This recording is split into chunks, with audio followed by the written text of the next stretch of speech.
저는 손진호 목사라고 하고요. 작년까지 제주에서 목회를 하고 이제 사임을 연말에 하고 이제 새로운 일을 시작을 했습니다. 제가 계속 해왔던 일인데 그거를 이제 좀 더 본격적으로 하려고 교회 목회를 사임을 하고요. 일단 첫 번째는 이제 제가 제 아내도 상담사도 사고 저도 이제 상담 공부를 하고 해서 지금 상담 일을 같이 병행하다가 기도하는 가운데 목회보다는 하나님이 이쪽으로 저의 삶을 더 부르심이 크다라는 생각이 들었어요. 저는 이런 비유를 들어요. 그러니까 교회는 일반 병원이라면 상담이 필요한 사람들은 응급환자다. 근데 응급환자는 더 큰 도움이 필요하잖아요.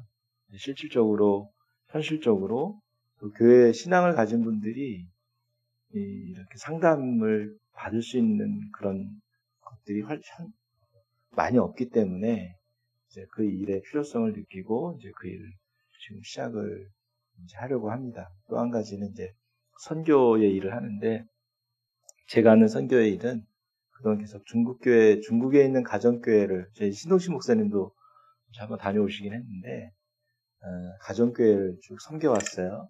한 교회가 정해지면 몇 년에 걸쳐서 계속 말씀을 전하고 가르치는 일을 했는데 그것이 이제 열매를 보이더라고요. 이벤트성으로 하는 게 아니라 꾸준히 이제 말씀을 전하면서 이제 그 교회 성도들이 신앙적으로도 성장하고 또 어떤 신앙 인격적인 부분에서도 또 변화가 일어나는 모습을 보면서 제 안에 하나님이 이거 저에게 맡기신 하나님의 사역일 수도 있겠다 싶어서 선교회를 조직을 했습니다. 그래서 노마드 선교회라고 정했어요. 노마드가 이제 유목민을 뜻하는 건데 여기저기 왔다 갔다 하는 거죠. 필요가 있는 교회가 정해지면 그 교회를 이제 정기적으로 돕고 하는 거예요. 그래서 지금 베트남 이제 시작을 했고요. 그 다음에 필리핀도 이제 아마 시작이 될 것 같고 라오스도 이제 연결이 돼서 할 수 있을 것 같고 최대 한 달에 한 번은 제가 이제 선교지를 방문을 하게 됩니다. 그래서 그 비용이 이제 만만치 않긴 한데 먹고 사는 건 제가 이제 어떻게 아내의 도움을 빌붙어서 제가 기생충처럼 먹고 살면 되는데 사역에 필요한 것들이 이제 있어서 그 부분을 놓고 계속 기도하는 가운데 있습니다. 함께 기도해 주시면 좋을 것 같습니다. 긴장하지 마시고요. 긴장하지 마시고 어깨를 한번 이렇게 좀 움직여 보시겠어요? 사람이 긴장을 하면 어깨가 굳어요. 잘하셨습니다. 잘 모르는 사람이어서 설교하면 이상하잖아요. 그렇죠? 저 사람이 어떤 말을 할까 사실은 되게 반신반의 들기도 하고 더군다나 지금 담임 목사님이 안 계신 상황에서 또 제가 오늘 여러분하고 나눈 말씀은 신동식 목사님을 통해서 들었던 또 메시지나 또 어떤 설교하는 방식이 좀 다를 수 있어서 여러분들 아실 수 있는데 제가 나쁜 이야기를 하는 건 아니니까 경청해 주시면 좋겠습니다. 먼저 질문 하나 던질게요. 하나님 살아계시잖아요. 믿으시죠? 하나님 열심히 우리가 하나님 예배를 드리고 있는데 하나님이 지금 우리를 보고 계실 거예요. 그렇죠? 그 예배를 드리고 있는 여러분을 향한 하나님의 마음이 뭘까요? 어떤 걸까요? 하나님 지금 어떤 마음으로 여러분을 이렇게 바라보고 계실까요? 상상이 안 되죠? 민수기 6장에 보면 하나님이 그 아론을 통해서 제사장들을 통해서 이스라엘 백성들을 축복하라고 하는 말씀이 나옵니다. 아마 아실 거예요. 여호와는 내게 복을 주시고 너를 지키시기를 원하고 여호와는 그 얼굴을 너에게 비추어서 너에게 은혜 베푸시기를 원하고 여호와는 그 얼굴을 너에게 향하여 드사 평강 주시기를 원한다. 이 말씀을 하십니다. 저는 우리를 향한 하나님의 마음은 되게 다양하고 많을 수 있는데 그 하나님이 이스라엘 백성들, 그러니까 하나님 앞에서 제사를 드리고 오늘날 말하면 예배를 드리고 돌아가는 이스라엘 백성들을 향해서 하나님이 특별히 그들의 뒤에다 대고 하나님이 외치라고 하는 거죠. 하나님의 마음이 어떤 것인지. 야, 너희를 향해서 내가 가지고 있는 마음, 기본적으로 이런 거야. 네, 이거죠. 저는 마찬가지라고 생각해요. 지금 예배를 드리러 나온 여러분을 향한 하나님의 마음이 뭘까? 복을 주시기를 원하셔요. 어떤 기복적인 걸 우리가 좀 아니라 무엇보다 중요한 거 은혜를 베푸시기를 원한다라고 하는 거예요. 저는 오늘 은혜에 대한 말씀을 좀 나누고 싶어요. 왜 은혜일까? 왜 은혜일까? 은혜가 왜 중요할까? 은혜가 왜 중요할까요? 생각 안 해보셨겠죠? 네. 은혜가 왜 중요할까? 저는 은혜가 뭐냐면, 혹시 여기 은혜라는 이름을 가진 분이 계세요? 없죠? 은혜가 왜 중요하냐면, 은혜가 우리 믿음 생활에 저는 동력이라는 생각이 들어요. 동력. 자동차가 가려면 뭐가 필요하죠? 뭐가 필요해요? 네. 요즘 애들은 전기가 필요해요. 이렇게 얘기할 수 있겠는데, 기름이 필요하잖아요. 저는 우리 믿음 생활의 기름은 은혜라는 생각이 들어요. 제가 이제 속초에서 상담센터를 할 건데, 속초에 상담센터를 할 수 있도록 저에게 공간을 내준 목사님이 교회가 형편이 어려워지고 여러 가지 상황 때문에 막리를 시작했어요. 건설 현장에서 노동을 시작했어요. 저도 이제 작년에 그 일을 했고, 지금도 가끔 제 이제 돈이 필요하면 저도 이제 노동을 합니다. 먹고는 살아야 되니까. 그런데 그분이 그런 얘기를 해요. 내가 나가서 막리를 해보니까 성도들이 벌어서 가져오는 헌금이 얼마나 귀한지 알겠더라. 그뿐만이 아니라 그 치열하게 살아가면서 일하고 공부하고 하면서 그 시간을 쪼개서 오늘처럼 여러분이 수요 예배까지 나오고 새벽 예배도 하고 금요기도에도 참석하고 주일 예배 거기다가 봉사도 하고 이런 게 이게 쉬운 일은 아니더라. 본인 해보니까. 실제로 해보니까 저도 마찬가지예요. 뭐 아침 6시쯤 5시 반에 일어나서 사무실에 한 6시까지 가서 거기서 일터를 현장을 배정받고 가서 조금 있다가 7시부터 하루 일과가 시작이 됩니다. 그러면 한 5시까지 이제 일을 하거든요. 그리고 돌아오면 녹초가 되죠. 그리고 씻고 수요일에 이제 예배도 와야 돼요. 목사님 같은 경우는 뭐 해야 돼요? 설교 준비를 어떻게든 해가지고 수요예배 해야 되고 금요일에도 해야 되고 요즘 작은 교회 목회자들은 사실은 거의 다 이중직이라고 하죠. 투잡을 가지고 일을 하고 있어요. 그런 상황이에요. 그런데 그렇게 할 수 있는 그 힘, 그 믿음의 어떤 그 삶을 살아갈 수 있는 동력, 그게 어떻게 가능할까? 그 은혜를 받았기 때문이라고 얘기하는 거죠. 여러분 찬양 알아요? 은혜 없이는 살아갈 수가 없네. 들어보셨죠? 들어보셨나요? 네. 검색해보세요. 은혜 없이는 살아갈 수가 없어요. 우리가 하나님 앞에서 믿음으로 산다라고 하는 건 하나님이 우리에게 은혜를 주셨기 때문에 할 수 있는 일이라고 하는 거죠. 자, 그러면 은혜라고 하는 게 그럼 도대체 뭘까?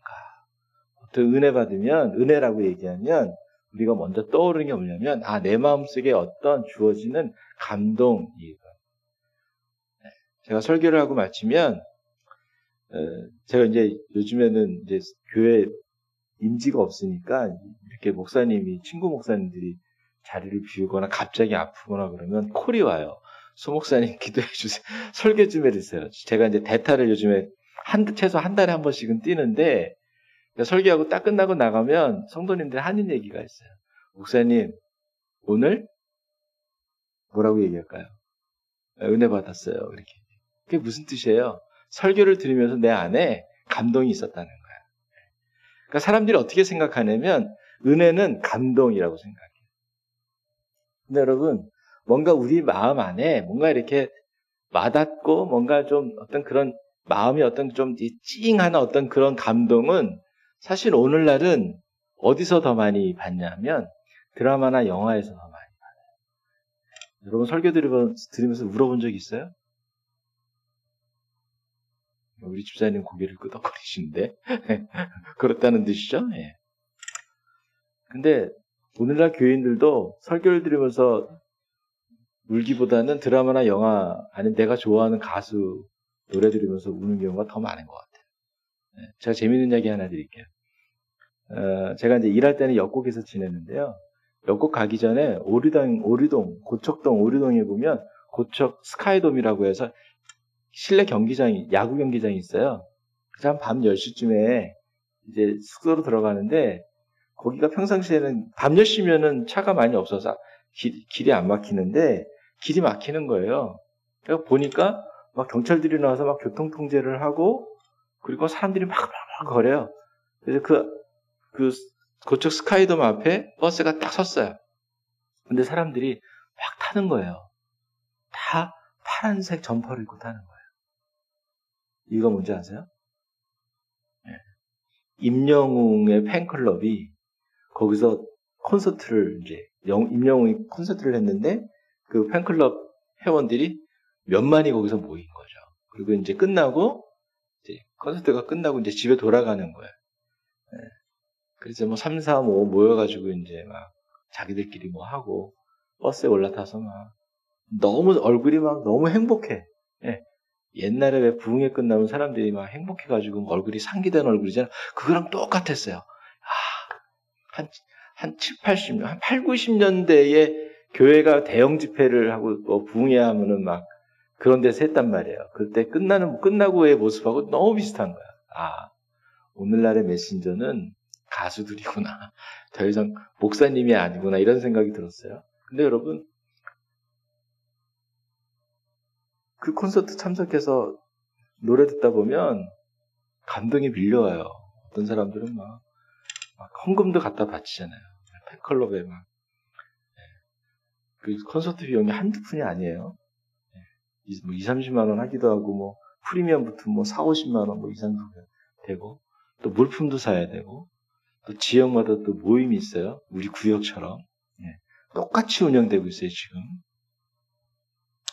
그런데 우리가 그것을 은혜라고 부르진 않아요. 그렇죠? 그럼 도대체 은혜가 뭘까? 오늘 제가 은혜에 대한 얘기를 해보고 싶은데, 첫 번째 제가 여러분에게 말씀드리고 첫 번째는 뭐냐면, 은혜가 뭐냐면, 이미 여러분이 목사님을 통해서 들으셨겠지만 따라해서 하나님이 베푸시는 한없는 선물, 호의. 저는 여기서 중요한 단어가 하나 있어요. 그건 뭐냐면 한이 없다라고 하는 거예요. 한이 없다라고 하는 걸 더 쉽게 설명하면 뭐냐면 무한 리필이에요. 하나님이 우리에게 은혜를 베푸실 때 하나님 우리에게 선물을 주시는데 그 선물은 제한이 없는 선물이라고 하는 거죠. 근데 이게 감이 안 잡혀요. 이유가 있어요. 왜냐하면 우리가 이 땅에 살면서 이런 경험을 해볼 수가 없어요. 할 수가 없어요. 왜? 이건 누구만이 가능한 일이니까? 하나님만이 가능한 일이니까. 그러니까 이 부분에 대한 우리의 깨달음과 이해는 하나님이 우리에게 주시는 계시의 영역 같아요. 그래서 이것이 그렇구나라고 하는 어떤 그런 순간에 우리 안에 딱 주어지는 그런 거죠. 제가 백날 설명해서 여러분 머리로 끄덕거려도 이게 여기서 여기까지 와야 되는데 이게 안 오는 경우가 있어요. 근데 이게 오는 때가 있어. 신기해요. 저는 그런 은혜가 여러분에게 있었으면 좋겠어요. 이미 그것을 이제 경험하신 분들도 있겠지만. 자, 그러면 하나님이 우리에게 한없이 주는 것이 어떤 것들이 있을까? 솔로몬의 이야기를 보면 모든 것이 하나님이 우리에게 주시는 것들이라는 거예요. 전도서 2장과 3장의 말씀에 보면 찾아보진 않을게요. 여러분이 메모하시는 분이 있으니까 제가 말씀드릴게요. 전도서 2장 24절과 3장 13절에 보면 솔로몬이 이렇게 얘기해요. 비슷한 얘기를 해요. 먹고 마시고 수고하는 모든 것들이 하나님에게서 오는 선물이다 이런 얘기를 해요. 이게 뭐냐면 그걸 한마디로 한 단어로 바꾸면 그게 은혜입니다. 이거를 또 다르게 말하면 우리가 살아가면서 일상의 모든 것들이 다 뭐냐면 그게 모든 것이 은혜라고 하는 거예요. 내 삶의 모든 것들, 내가 일할 수 있는 것, 먹고 마시고 이거는 어떤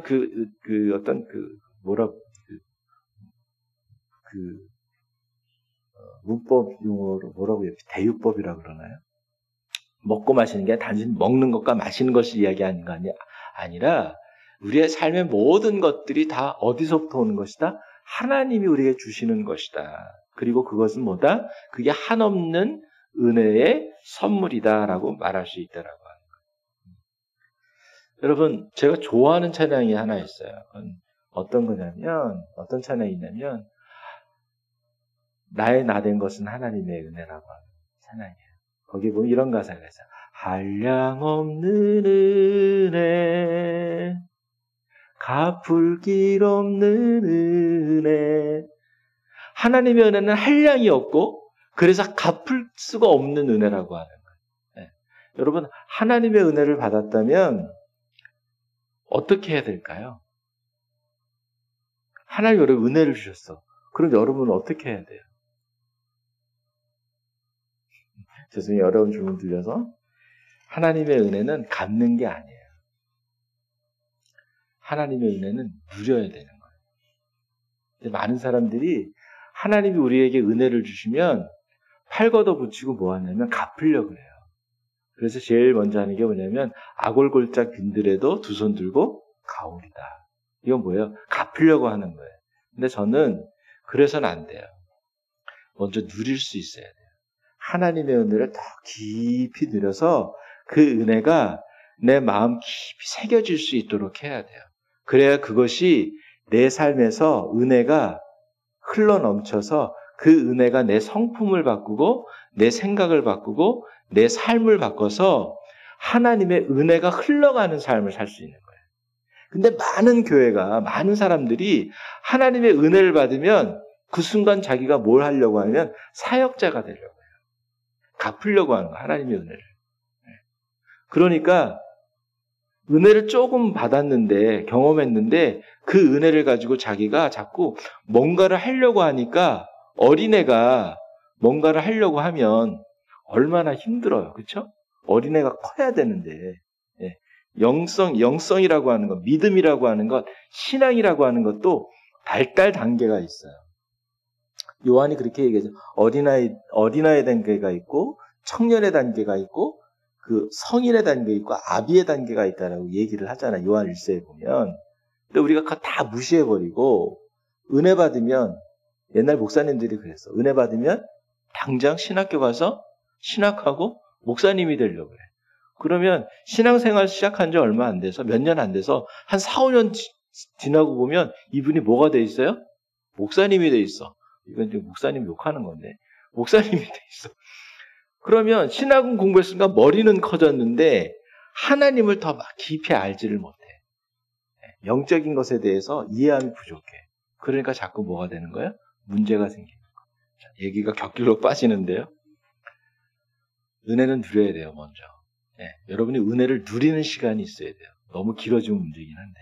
어쨌든 첫 번째 의미는 은혜에 대해서 제가 설명을 해드렸어요. 은혜는 하나님이 베푸시는 한이 없는 선물이다. 이거 잊지 마세요. 자, 근데 그 선물이라고 하는 게 그럼 뭐냐? 우리의 일상의 모든 것. 그러니까 무슨 말이냐면 내가 살아가는 삶의 주변에 뭐가 있어요? 하나님의 은혜가 있어요. 이걸 깨달은 사람인데 그게 누구냐면 시편 36편 5절에 다윗이 고백이 있어요. 한번 이거는 찾아서 읽어보겠습니다. 시편 36편 5절. 시편 36편 5절. 시편 36편 5절. 한번 읽어볼까요? 자, 시작. 여호와여, 주의 인자하심이 하늘에 있고 주의 진실하심이 공중에 사무쳤으며. 아멘. 다윗이 목동이었어요. 목동은 어디서 일하죠? 실내에서 일하지 않고 실외에서 일해요. 들과 산에서 일을 해요. 그렇죠? 양들과 함께. 다윗의 눈에 보인 게 뭘까요? 제일 많이 보였던 게 하늘이었을 것 같아요. 그때 당시에는 고층 건물이 없잖아요. 옛날에는.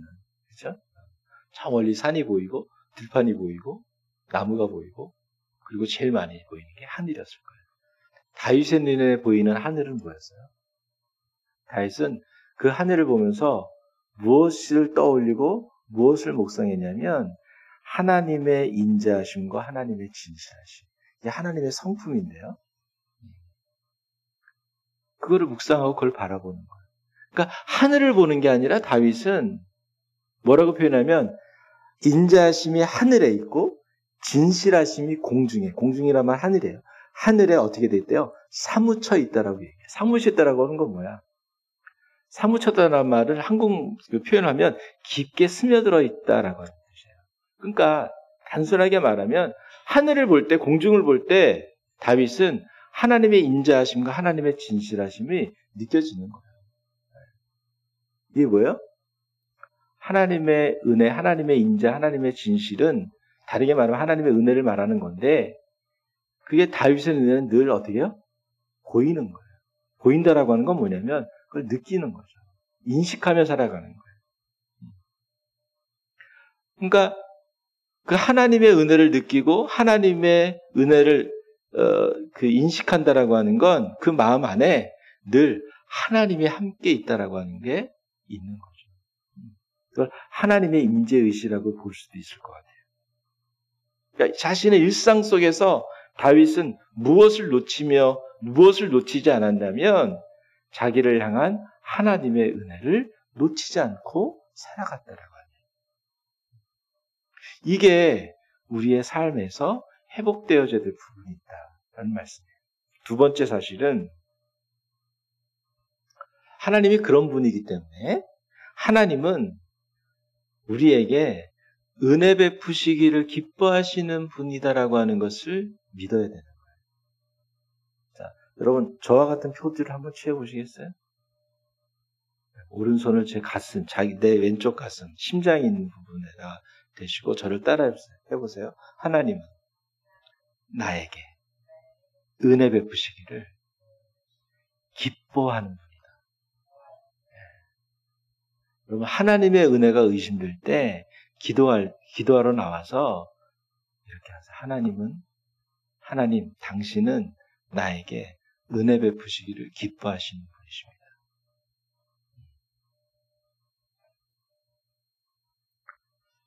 여러분 이 사실을 우리가 기억하고 믿으면 또 놀라운 은혜가 우리에게 임합니다. 그게 무슨 말이냐면 우리가 하나님을 믿고 있는데요. 어떤 하나님을 믿냐면 은혜 베푸시기를 기뻐하시는 하나님, 나에게. 그걸 받아들이면 내가 은혜를 입은 사람이 돼요. 그렇죠? 네. 여러분 은혜를 입은 사람이에요. 그게 여러분의 정체성이 돼야 돼요. 나는 하나님께 은혜를 입은 사람이야. 이게 가브리엘이 마리아에게 나타났을 때 하는 이야기잖아요. 은혜를 입은 자여 이렇게 얘기해요. 마리아에게. 근데 그거는 누구에게 하는 말이냐면 여러분에게도 하시는 말이에요. 마리아가 예수 그리스도를 잉태한 것처럼 여러분도 예수 그리스도를 마음에 품었잖아요. 은혜를 입은 사람이에요. 근데 여러분 은혜를 입은 사람뿐만 아니라 그러면 아까 제가 은혜를 누리라 그랬는데 이제 은혜를 베푸는 사람이 되어 가는 거예요. 무슨 말이냐면 내가 내 마음 가운데 하나님의 은혜를 깨닫고 믿고 받아들이기 시작하면 우리의 마음이 변하기 시작해요. 어떻게 하냐면 은혜를 베풀 수 있는 사람. 그 은혜를 먼저 누구에게 베푸냐면 나에게 먼저 베풀어요. 나를 정죄하고 나를 자책하고 열등감에 빠지고 자기 상처에 매몰되어서 불안해하고 예민하고 이렇게 살던 사람이 자기 자신에 대해서 은혜를 베풀 수 있어. 왜? 누가 나를 은혜를 베풀었기 때문에. 하나님이 이런 나에게 은혜를 베풀었기 때문에. 그뿐만이 아니라 내가 나를 은혜를 베풀 수 있기 때문에 이제 누구에게 은혜를 베풀 수 있냐면 내 주변에 있는 사람들에게 은혜를 베풀 수 있는 거예요. 이게 선순환이 되는 거예요.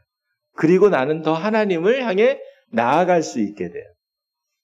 여러분 한번 잘 생각해요. 여러분의 삶에, 믿음의 삶에 한번 그 과정을 한번 잘 생각해 보세요. 내가 나에 대해서 안 좋은 생각을 자꾸 하게 되고, 죄책감에 빠지고, 열등감에 빠지고, 이러다 보면, 거기에만 빠져 살다 보면, 하나님이 눈에 안 보여요.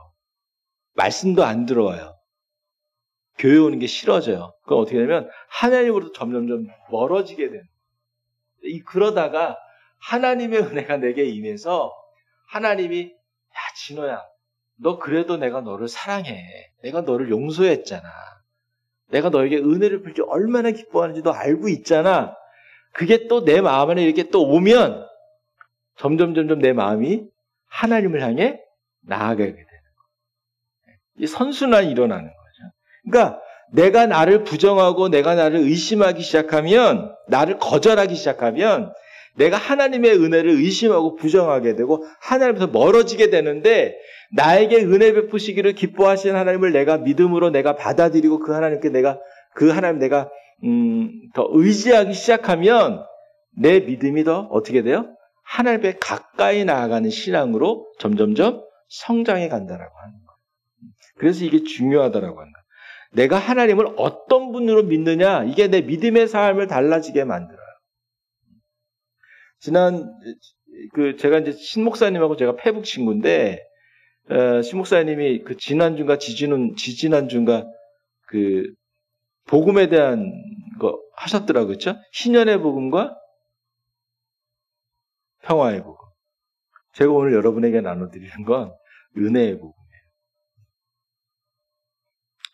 하나님을 은혜를 베푸시는 분으로 우리가 알면 우리가 그 믿음을 따라 은혜를 베푸는 사람으로 살아갈 수 있는 거예요. 하나님의 은혜를 깨닫지 못하고 우리가 하나님의 은혜에서 멀어지게 되면 우리는 은혜를 잃어버리고 은혜에서 멀어지는 거예요. 교회가 이렇게 되면 어떻게 되죠? 은혜가 없는 교회가 돼요. 그래서 교회가 어렵고 힘든 상황이 될 때 기도해야 될 게 있어요. 하나님 우리에게 뭐를 베풀어 주세요? 은혜를 먼저 베풀어 주세요. 기억했으면 좋겠어요. 하나님은 우리에게, 나에게 어떻게 하시기 기뻐하신다? 은혜 베푸시기를 기뻐하시는 겁니다. 혹시 여러분 가운데 내 인생이 실패했다라고 생각하는 분이 계세요? 여러분 자신에게 너무 깊이 실망해서 하나님이 이런 나를 그냥 내버려두지 않을 것 같아. 불안해하시는 분 계세요? 오늘 여러분의 그 마음과 생각이 바뀌었으면 좋겠어요. 하나님에 대한 여러분의 인식이 바뀌었으면 좋겠어요. 하나님은 그럼에도 불구하고 여러분에게 은혜 베푸시기를 기뻐하시는 분이라고 하는 것을 여러분이 기억했으면 좋겠어요. 그 하나님에 대한 믿음이 생기고 그 하나님을 내가 믿음으로 받아들이기 시작하면 여러분 하나님 안에서 여러분 자유함과 기쁨과 감사와 즐거움을 회복해서 주저앉았던 믿음의 삶을 다시 회복하는 그런 은혜가 있을 겁니다. 아마 여러분에게 하나님이 그런 부분들을 말씀하시길 원하시는지도 모르겠어요. 문제는 뭐냐면 우리 주변에 이 하나님의 은혜가 널려 있음에도 불구하고 하나님이 우리에게 은혜 베푸시기를 기뻐하시는 분임에도 불구하고 우리가 이것을 깨닫지 못하는 영적인 무감각함이 우리의 문제라고 하는 거죠. 왜 이렇게 되었을까? 그거는 우리 자신에 대해서 우리가 잘못 알고 있는 것이 있었기 때문에 그래요. 아까 우리 집사님이 기도하는 가운데 우리의 어떤 그 죄성에 대한 말씀을 고백했습니다. 여러분, 그 죄성에 대한 고백이 결국 뭐냐 하면 이런 고백이에요. 나는 항상 하나님의 은혜가 없이는 살 수 없는 존재입니다. 라고 하는 거예요. 다시 한번 따라서 봅시다. 나는 항상 매 순간 은혜가 필요한 존재. 여러분, 이 고백을 여러분이 잊지 마세요. 하나님 앞에 설 때마다 우리가 고백해야 될 게 이거예요. 매 순간마다 우리가. 그러지 않으면 우리의 마음이 자꾸 교만해지게 됩니다. 여러분, 하나님, 저는 하나님의 은혜가 필요한 존재입니다라고 하는 걸 여러분이 가슴 깊이 깨닫고 정말로 그것이 여러분의 마음을 정말 너무너무 이게 아프게 했던 적이 언제였는지 저는 궁금합니다. 우리 모두 인정할 거예요. 우리의 모든 삶이 매 순간 하나님의 은혜가 없이는 살아갈 수 없다라고 합니다. 근데 여러분, 이것을 내 가슴 저미게 아는 거하고 그냥 아는 거하고는 차이가 너무 큰 것 같아요. 여러분 자신이 정말 하나님의 은혜 없이는 살 수 없다라고 하는 것 깨달으셨어요? 인정하실 수 있으세요? 언제 그걸 아셨나요? 어떻게 하셨나요? 궁금하네요. 여러분, 지난날 한번 돌아보세요. 그리고 지금 여러분의 삶을 한번 돌아보세요. 저희 지난날은 이런 거였어요. 나는 왜 이 모양이지? 나는 왜 이 모양이지? 지금도 가끔 저는 제 자신에 대해서 그렇게 느껴요. 나는 왜 이 모양일까? 뭔가 고장난 것 같아. 뭔가 제대로 안 돼. 실수도 하고 자괴감이 들어요. 여러분, 이스라엘 사람들이 개를 되게 저주스러운 동물로 생각하는데 요즘 반려견을 많이 키우잖아요. 여러분도 반려견 키우세요? 개가 그런 게 있대요. 자기가 먹은 것을 토하고 그 토한 것을 또 먹는데요. 여러분, 우리의 삶을 한번 보세요. 적나라하게 우리가 살펴보면 우리가 하나님 앞에 나와서 똑같은 죄를 회개를 한단 말이에요. 그렇죠? 어저께 잘못하고 오늘 와서 또 회개하고. 근데 그 죄가 늘 다른 죄가 아니잖아요. 그렇죠? 그게 뭐예요? 그게 뭘까요? 걔랑 똑같은 거예요. 하나님 잘못했어요. 근데 그 토한 걸 다시 먹는 거야. 또 살면서. 그게 뭐예요? 그게 우리예요. 그게 나예요. 그거 하나만 보더라도 나는 어떤 존재냐면 매 순간 하나님의 은혜가 아니면 살 수 없는 존재라고. 여러분, 엉망진창이라는 말이 있어요. 엉망진창. 여러분, 자네의 방에 딱 들어가면 엉망진창이잖아요. 안 그런 방도 있지만. 근데 제 삶을 어느 순간 들여다보니까 제 삶이 어떻게 돼 있냐면 엉망진창이었어요.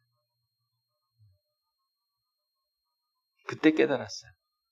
나는 매 순간 하나님의 은혜가 필요한 존재구나. 자꾸 넘어지고 아파하고 슬퍼하고 후회하고 낙담하고 실망하고 원통해하고 억울해하고 분해하고 이게 한두 번이 아니죠. 반복되는 일이에요. 뭔가를 하려고 하는데 잘 안 돼요. 잘하고 싶은데 잘 안 돼요. 이유가 뭘까요? 그게 보여주는 메시지가 뭘까요? 나는 항상 은혜가 필요한 존재라. 내게 은혜가 필요하구나. 은혜가 필요할 땐 어떻게 해야 돼요? 누구에게 가야 돼요? 우리에게 은혜를 베푸신 하나님께 달려가요. 여러분, 예수님 당시의 종교 지도자들의 문제가 뭐였냐면 이 사람들은 내가 은혜가 필요한 존재라고 하는 걸 알았다 몰랐다? 몰랐다는 거예요. 예수님의 이야기 속에 누가복음 18장에 보면 바리새인과 세리의 기도가 나오잖아요. 바리새인은 어떤 기도를 해요? 하나님, 저는요 헌금도 많이 했어요. 봉사도 많이 했어요.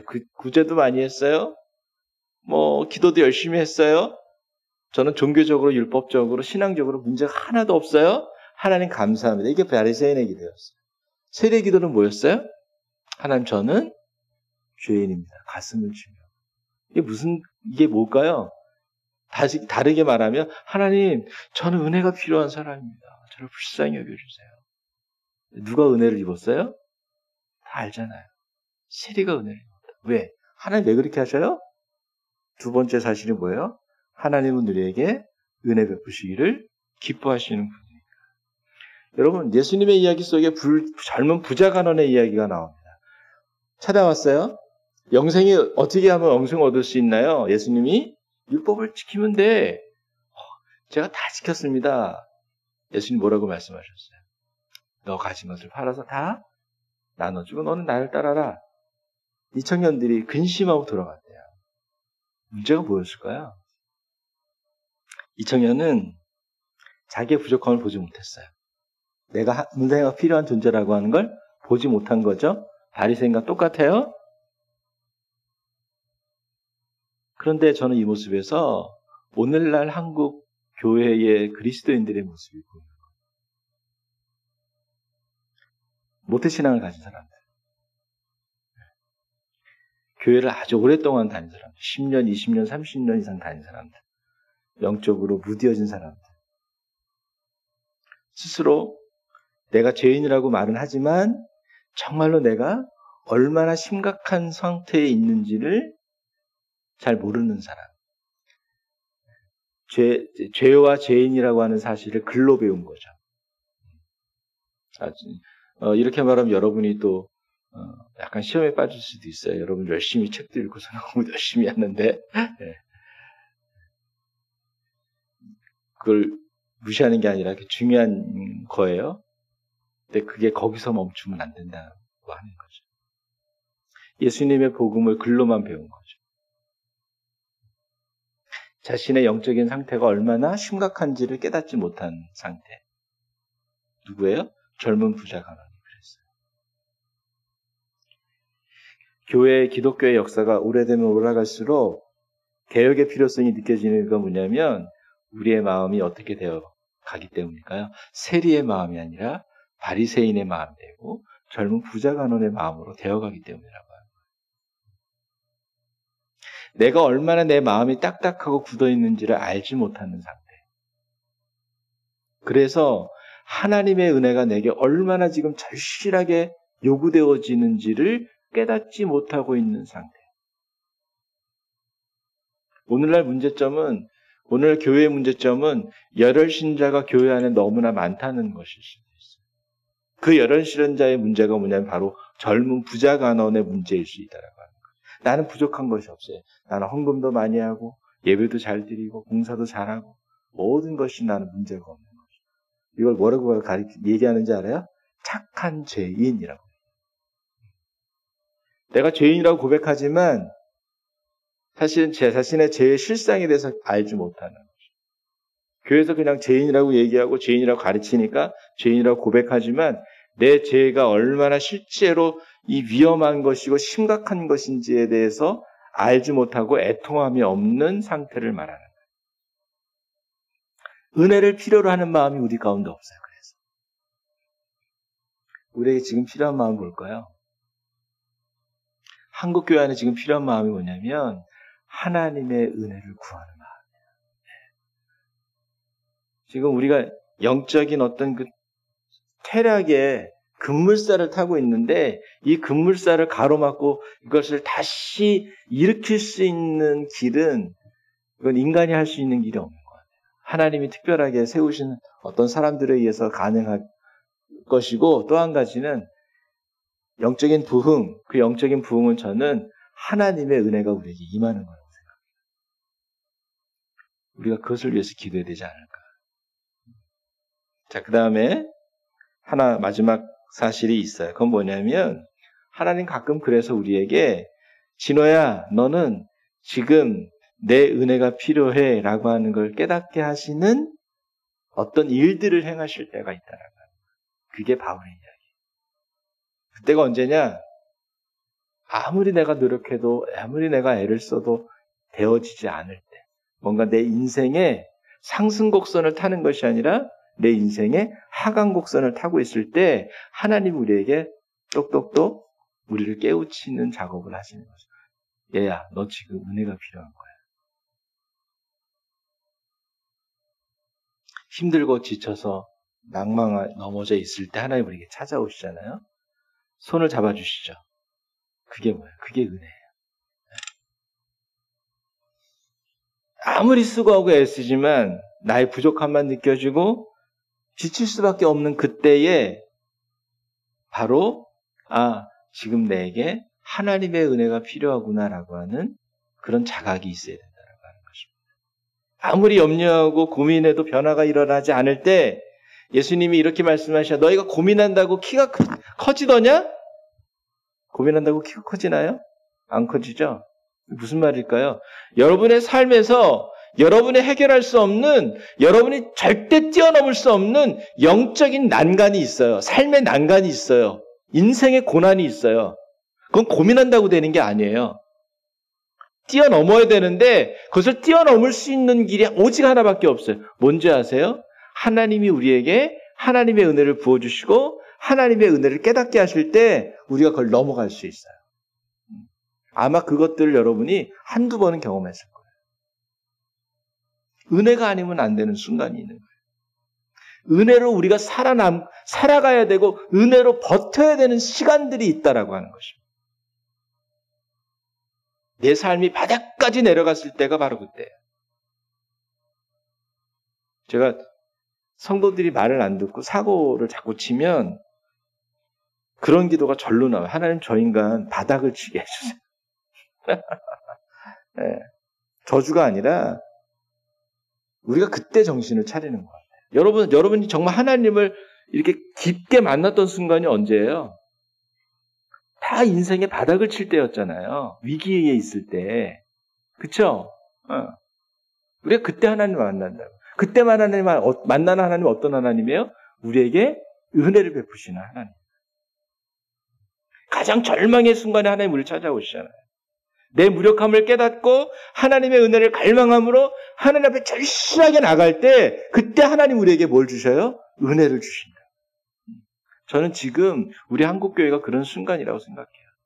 하나님 우리의 딱 여기를 딱 잡으시고 야 너희가 이래도 내 앞에 돌아오지 않을래? 아마 이렇게 말씀하시는 것일 수도 있어요.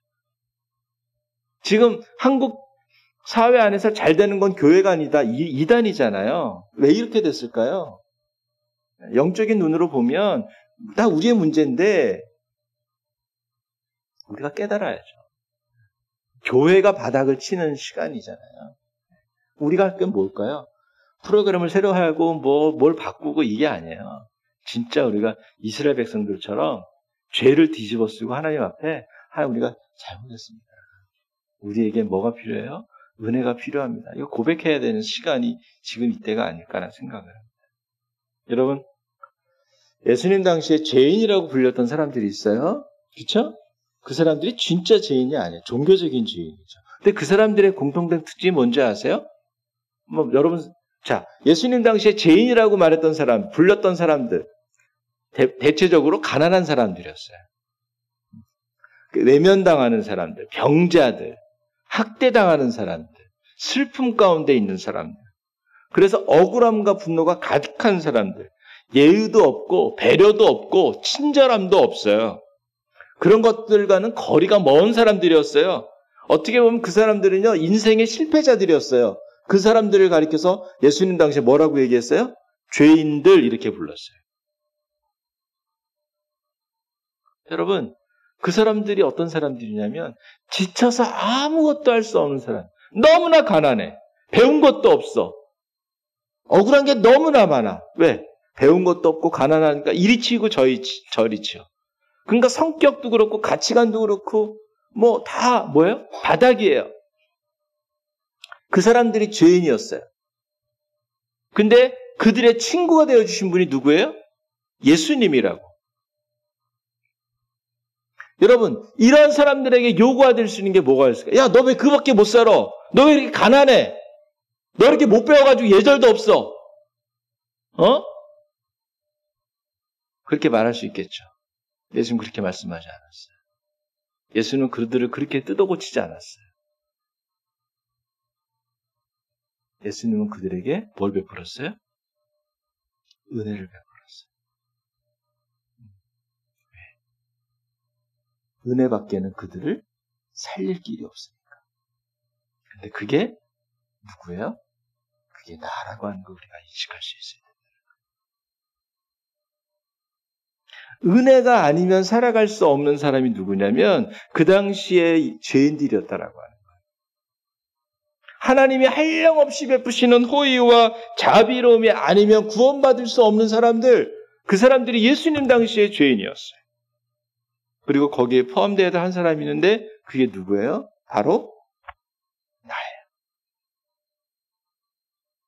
이러한 자기 인식이 있어야 된다. 예수님 그래서 말씀하시죠. 나는 의인을 부르는 것이 아니라 누구를 부르러 왔다? 죄인을 부르러 왔다. 건강한 자가 아니라 병자를 부르러 왔다. 내가 죄인이고 내가 병자인 거죠. 내가 삶을 살아간다라고 하는 건 나는 건강한 사람이야. 나는 의인이야. 이게 아니라 그래, 나는 건강하지 못하구나. 나는 죄인이구나. 우리가 살아가면서 우리가 경험하고 내 자신에 대해서 내가 발견하고 깨닫는 건 뭐예요? 나는 죄인이구나. 고로 나는 은혜가 필요한 존재이구나. 그 은혜는 오직 하나님만이 나에게 주시는 거구나. 근데 그 하나님은 나에게 은혜 베푸시기를 기뻐하신 하나님이구나. 이것이 우리의 믿음의 고백이 되야 되고 날마다 우리의 삶 안에서 우리의 노래가 되어야 된다는 것입니다. 자, 본문을 읽어놓고 엉뚱한 얘기하면 안 되니까 이제 본문으로 돌아와서 마무리를 쳐봅시다. 자, 9절의 말씀만 한번 읽어볼게요. 고린도후서 12장 9절 읽어볼게요. 중간까지만 읽어볼게요. 한번 읽어보겠습니다. 시작. 나에게 이르시기를 내 은혜가 내게 족하도다. 이는 내 능력이 약한 데서 온전하여짐이라 하신지라. 아멘. 여러분, 이 배경은 여러분이 다 아시니까 제가 설명할 필요는 없을 것 같아요. 그렇죠? 바울에게 되게 바울을 괴롭히는 문제가 있었어요. 사단의 가시라고 이야기하는. 이거를 위해서 기도를 했는데 하나님이 고쳐주지 않으시고 이렇게 말씀하시는 거죠. 내 은혜가 너에게 좋게 이렇게 말씀하셨다는 거야. 그러니까 내가 지금까지 너에게 베푼 은혜로 충분해. 너 그냥 그렇게 살아. 이렇게 말씀하셨다는 거예요. 이게 왜 중요할까? 우리가 알다시피 바울은 이미 하나님으로부터 엄청난 은혜를 받은 사람이에요. 여기까지는 여러분 동의가 되시죠? 그래서 바울은 편지를 쓸 때마다 자기가 하나님의 은혜를 입었다라고 하는 걸 계속해서 고백합니다. 네. 읽어보진 않을게요. 여러분 나중에 따로 읽어보세요. 그러니까 돌이켜보면 바울은 자신의 모든 삶의 순간이 하나님의 은혜 가운데 있었다라고 하는 걸 인정할 수 있어요. 그런데 삶의 문제가 하나 딱 생겼죠. 바닥을 치게 하는. 사단의 가시라고 불리는. 그것 때문에 너무나 괴롭고 힘들었어요. 기도를 합니다. 근데 하나님이 뭐라고 말씀하시냐면 야, 너는 그거 내가 안 고쳐줄 거야. 그냥 내가 너에게 베푼 은혜로 너는 족하면 돼. 이미 충분해. 이렇게 말씀하신다는 거죠. 자, 그러면 이게 오늘 제가 여러분하고 나누는 이 주제와 무슨 관련이 있는가? 바울은 이 이 하나님의 말씀을 들으면서 충격을 먹습니다. 그게 뭐냐면, 내가 뭔가 부족한 듯해서 내가 하나님 앞에 지금 요청을 했는데, 하나님은 나에게 그게 아니야라고 말씀을 하시는구나. 그러면 바울이 자기의 생각을 정리를 해야 돼요. 어떻게? 하나님이 내가 지금까지 누린 이 모든 은혜가 나에게는 이미 충분하다고 말씀하신다라고요. 부족함이 없다라고 말씀하신다. 바울의 입장에서 보면요, 저는 한 방 먹었다라는 생각이 드는 거예요. 하나님 앞에. 내가 잊고 있었던, 내 문제가 너무 커서, 사단의 가시라고 말할 수 있는 내 문제가 너무 커서, 이거 해결되지 않으면 나는 죽을 것 같고 나는 괴롭고 너무 힘든 상황인데, 하나님이 바울의 생각을 확 바꿔주시는 거죠. 내가 부족한 게 없구나. 이미 하나님 내게 주신 은혜로 내가 충분하구나. 이게 오늘 여러분에게도 하나님의 계시로 임했으면 좋겠어요. 내가 잊고 있었던 하나님의 은혜를 다시 생각하게 하는 말씀이라는 거죠. 내가 시간이 흐르면서 내가 귀한 줄 모르고 내가 망각했던 하나님의 은혜, 내가 어디 흘렸는지 알지 못하는 그 하나님의 은혜를 다시 여러분이 떠올리고 다시 여러분의 마음 가운데 되새기고 그 은혜로 여러분의 마음이 다시 벅차오르는 그런 시간이 되었으면 좋겠다라고 하는 것입니다. 내 문제가 너무 크게 보이면 뭐가 작게 느껴지냐면 하나님의 은혜가 작게 보이는 거예요. 바울처럼. 내가 내 삶의 문제를 보면서 실망하고 낙담하고 그렇게 되면 하나님이 아무리 옆에서 진호야 내가 너에게 얼마나 은혜 베풀기를 기뻐하는지 아니 떠들어도 그게 안 들릴 때가 있어요. 혹시 여러분이 지금 그런 상황은 아닌지요? 그러니까 이 사건은 바울에게 하나님의 은혜를 재발견하게 하는 계기가 되는 거죠. 내가 하나님의 은혜를 입은 사람이었구나. 맞아. 그것도 내가 아주 큰 은혜를 이미 입었구나. 하나님이 더 이상 은혜를 베풀지 않겠다고 말씀할 정도. 내가 그것을 잊고 있었구나. 내가 그걸 인정하지 않고 있었구나. 내가 불평하고 불만족스러워하고 있었구나. 그게 바울의 고백인 거예요. 바울에게 임한 은혜가 여러분에게 임하기를 기도합니다. 그래서 잃어버린 은혜, 여러분 놓쳐버린 은혜를, 망각하고 있었던 은혜를 다시 깨닫고 다시 재발견하면서 여러분의 믿음의 삶을 회복할 수 있기를 축복합니다. 다시 바울처럼 이 은혜의 하나님을 만나는 그 놀라운 역사가 있기를 기도하고, 그래서 이 교회가 여러분의 삶이 은혜가 넘치고 은혜가 베풀어지는, 은혜를 누리는 그런 성도, 그런 교회가 되기를 주님의 이름으로 소망하고 축복합니다. 기도할까요? 아버지 하나님, 우리에게 은혜 베풀어 주셔서 감사합니다.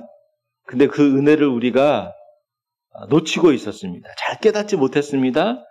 우리의 눈을 열어서 하나님의 은혜의 그 놀라운 것들을 발견할 수 있도록 도와주시옵소서.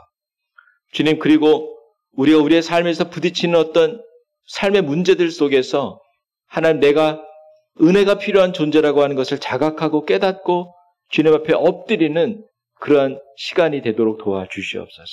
무엇보다도 하나님에 대한 우리의 눈을 열어주시옵소서.